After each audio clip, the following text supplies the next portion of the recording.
রাত তখন প্রায় ১২টা। শহরের শেষ প্রান্তে এক পুরনো ধ্বংসপ্রায় হাসপাতালের সামনে দাঁড়িয়ে তিনজন বন্ধু, রাহুল, সুমি আর রনি। চারদিকে গভীর নীরবতা, শুধু বাতাসের হালকা হুস শব্দ আর গাছের পাতায় ঘর্ষণের আওয়াজ। হাসপাতালটা বহু বছর আগেই বন্ধ হয়ে গিয়েছিল। বলা হয় এখানে শেষ এক রোগী মারা যাওয়ার পর থেকেই কেউ আর ভেতরে ঢোকেনি।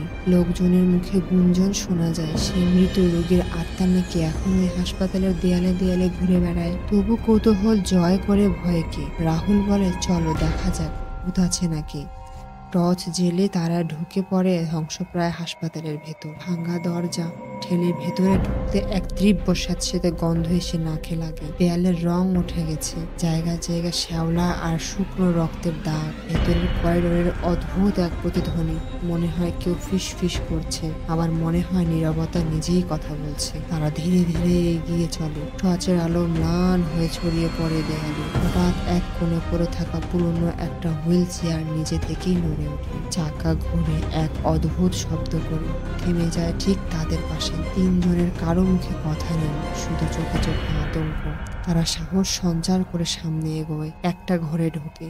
মাঝখানে পড়ে আছে একটি অপারেশন টেবিল, মরিচা ধরা যন্ত্রপাতি ছড়ানো। মনে হয় এখানে কারো চিৎকার শুরু হয়েছিল, কিন্তু শেষ হয়নি কখনো। ঠিক তখনই হঠাৎ সব টর্চ নিভে যায়। পুরো ঘর অন্ধকারে ঢেকে যায়। শুধু একটা ঠান্ডা বাতাস এসে রিয়াদের গায়ে লাগে। তারপর ঘরের এক কোণ থেকে শোনা যায় মৃদু কাতর শব্দ, যেন কেউ কষ্টে ফিস ফিস করছে, আমাকে সাহায্য করো। তিনজন একে অপরের হাত ধরে নিঃশব্দে দাঁড়িয়ে থাকে। রাহুল তার ফোনের আলো জ্বালায়, আর সেই মুহূর্তে তারা দেখে করিডোরের শেষ প্রান্তে দাঁড়িয়ে আছে এক ছোট্ট মেয়ে। তার হাতে ধরা একটা পুরনো কাপড়ের পুতুল, তার চুল এলোমেলো, মুখে অস্বাভাবিক ফ্যাকাশের রং। সে এক দৃষ্টিতে তাকিয়ে আছে তিনজনের দিকে। ধীরে ধীরে মেয়েটি এগিয়ে আসে। প্রতিটি পদক্ষেপের সঙ্গে ঠান্ডা বাতাস বেয়ে যায়। ঘরের আলো ম্লান হয়ে আসে। যত সে কাছে আসে তত পরিষ্কার হয় তার মুখ। দেখা যায় তার চোখের কোণ বেয়ে রক্ত ঝরছে। রনি ফিস ফিস করে বলে, এটা কি সেই মেয়েটা,